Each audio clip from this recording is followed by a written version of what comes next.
आजाद news को channel को subscribe, like, comment जरूर करें। आजाद न्यूज को जनपद संतकबीरनगर। और जो एट्रोसिटी हो रही है वो बड़ी भयानक। मैं कल शिवपुरी में था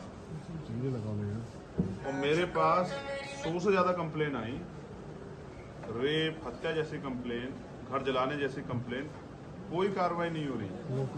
और अगर कार्रवाई के लिए थाने जाते तो पुलिस उल्टा धमका के जो है ये कह देती कि जेल भेज देंगे। तो मैं समझता हूँ कि जब बिना सूचना के 100 से ज़्यादा कंप्लेन आई होगी तो यहाँ अत्याचार की घटनाएं कितनी बढ़ रही हैं। अगर पुलिस और सरकार मिलके महिलाओं को, गरीबों को, किसानों को, मजदूरों को सुरक्षा नहीं दे सकती है तो ऐसी सरकार की जरूरत इन वर्गों को क्यों है। बड़े पैमाने पे मैंने ये नोटिस किया। अभी सबसे बड़ा मुद्दा जो है वो पिछड़े वर्ग का जो आरक्षण था, तो पिछली सरकार ने 27% की बात की और बाद में वो 7.5% पे पंचायत चुनाव हुआ। यानी कि सबसे ज्यादा अगर कहीं अन्याय जहां खुद 90% आबादी बहुजन समाज की है उस प्रदेश में हो रहा है तो वहां के आवाज को, उनकी आवाज को, उनके साथ होने वाले अन्याय की आवाज को हमें मजबूती से उठाना पड़ेगा। यहाँ दलितों का जीना दुर्भर हो गया है। आज भी आजाद भारत में जो घटनाएं पहले सुनी जाती थी कि गुलाम भारत में होती, शाहजहांपुर में जो हुआ कि उस बच्ची को इसलिए नहीं पढ़ने जाने दे रहे हैं कि भाई वो अगर उस गांव से कोई बेटी पढ़ने नहीं जाती है तो आज तो महिलाओं को बराबर के अधिकार है। आज तो इस देश की राष्ट्रपति महिला है। वहां इस तरह का अन्याय, उस तरह का जातिवाद, ये इस बात का पैमाना है कि बीजेपी की जो सरकार है वो कमजोर वर्गों के का दमन करने पर लगी हुई है और हमें अपनी सुरक्षा स्वयं करनी पड़ेगी। इसलिए हम यहाँ अपने आंदोलन को धार दे रहे हैं, मजबूत कर रहे हैं और जो भाईचारा, टूटा हुआ भाईचारा, बिखरे बहुजन समाज को एकजुट करने के लिए एक न्याय यात्रा, एक भाईचारा यात्रा हम लोग जो है ना मध्य प्रदेश में शुरू करने जा रहे हैं। कब से होगी वो, क्या डेट? वो सितंबर में हम लोग उसको शुरू करेंगे। कहाँ से शुरू होगी? और वो पूरे भोपाल की राजधानी में वो खत्म होगी एक बड़ी सभा के साथ। पूरे प्रदेश में हो जाएगी, 52 के 52 डिस्ट्रिक्ट्स में जो है वो जाएगी और वहां जाके जो अन्याय अत्याचार उन जिलों में जो समस्या है और जिस तरह से आज भी आर्थिक गैर बराबरी का हम लोग शिकार हैं कि तमाम तरह के रिसोर्सेज से हम लोग दूर हैं, ना हम पे जमीन है, ना हम पे रोजगार है, ना हम पे जो भर्ती होती है उनमें भ्रष्टाचार हो जाते हैं। उन सब चीज़ों के खिलाफ भी हम सरकार की जो नीतियां हैं और सरकार की पॉलिसी है जिनकी वजह से, जिन पॉलिसियों को जो सिर्फ कागजों पे है, जिनकी वजह से काम नहीं हो पा रहा, हम जनता के बीच में रखेंगे। कहाँ से शुरू होगी आजाद जी? कहाँ से शुरू होगी ये यात्रा? ये इसका पूरा मेमोरेंडम बना के आप लोगों को दिया जाएगा, डेट भी तय होगी, डेट के साथ दिया जाएगा और जिस दिन बड़ी सभा होगी वो सब चीजें दी जाएंगी। आजाद जी, बीएसपी का स्तर नीचे जा रहा, भीम आर्मी का स्तर ऊपर जा रहा, इसमें क्या दोनों मिलकर के कुछ अच्छा करने की? नहीं, हम लोग अपना काम कर रहे हैं।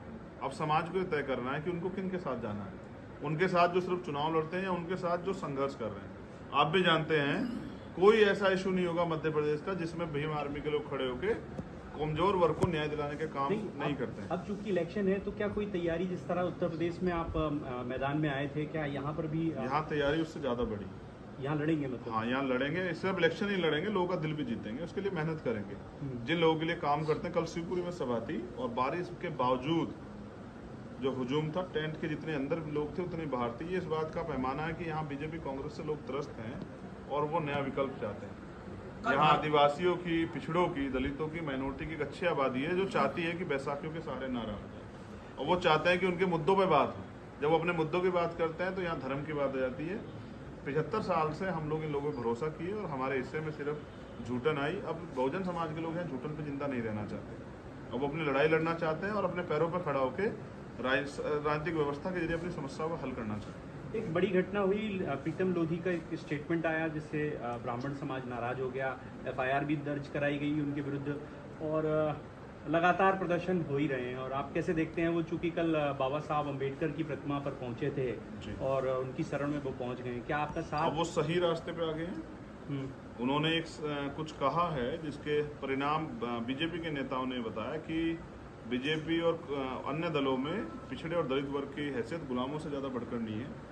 अगर आप वहाँ रोटी रोजी के लिए रहना चाहते तो रह सकते हैं, बाकी अगर आप अपने समाज के हितों की बात करोगे या वास्तविक बातें करोगे तो आपको पार्टी से बाहर का रास्ता दिखा दे जाएगा। यही हुआ उनके साथ। तो मेरी उनके प्रति संवेदना नहीं, मैं उनका धन्यवाद देता हूँ बीजेपी के लोगों का। उन्होंने उनको वास्तविकता बताई कि उनकी हैसियत क्या है। अब मुझे लगता है वो सही रास्ते आएंगे और अब वो जो अपने समाज के हितों के लिए शायद लड़ पाएंगे। भीम आर्मी का सपोर्ट है क्या उनको? क्या वो आप अपनी पार्टी में शामिल करेंगे? निष्कासित हो चुके हैं क्योंकि ये पार्टी के पदाधिकारियों का फैसला है।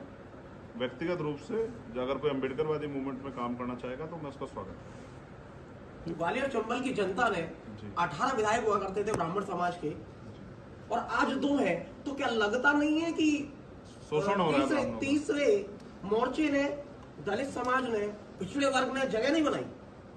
जगह बनाई, लेकिन अपने वास्तविक प्रतिनिधि नहीं भेज पाए हैं, क्योंकि अभी तो जिन लोगों को भेज रहे हैं वो सदन में इसलिए भी पार्टी के हित में ज्यादा बोलते हैं, समाज के हित में कम बोलते हैं। अगर वो समाज के हित में बोलने लग जाए तो जो अन्याय हो रहा है शायद वो ना हो। जयस से आपका क्या चलेगा? मैंने क्या कहा कि हमारा जिससे भी चलेगा, जो संघर्ष करेगा। जयस क्योंकि अलावा जी लगातार मेहनत कर रहे हैं आदिवासी क्षेत्रों में और करनी चाहिए, परिणाम भी सामने आ रहे हैं। देखो वो उनके समाज की स्थिति भी वो बहुजन समाज का बड़ा हिस्सा वो भी बुरी है, तो उस वर्ग में पैदा हुए लोगों को ज्यादा संघर्ष करना चाहिए। और हम भी लोग संघर्ष कर रहे हैं तो सब लोगों को संघर्ष करना चाहिए। लेकिन जो आपने बताया ग्वालियर चंबल के लोगों ने वास्तविकता में वोट की वैल्यू को समझ लिया है, इसलिए संख्या कम हो गई। 18 से 2 सांसद विधायक बनने वो चाहते हैं ना। अभी अनुसूचित जाति देखिए के कब लोग से पीछे 50 से नहीं मौका दिए हुए पड़ते। हैं, 50 से 1950 से मौका दे रहे हैं। अब उन्होंने देख लिया कि 18 विधायक बन के भी हमारे हितों की रक्षा नहीं हो रही है, तो अब वो अपना बनाना चाहते हैं। तो अच्छा तो है पूरा। अनुसूचित जाति के ऐसा सुना विधायक है सांसद बनने के बाद भी कभी आजाद अपने जी समाज की लगाई नहीं लगने आगे आते।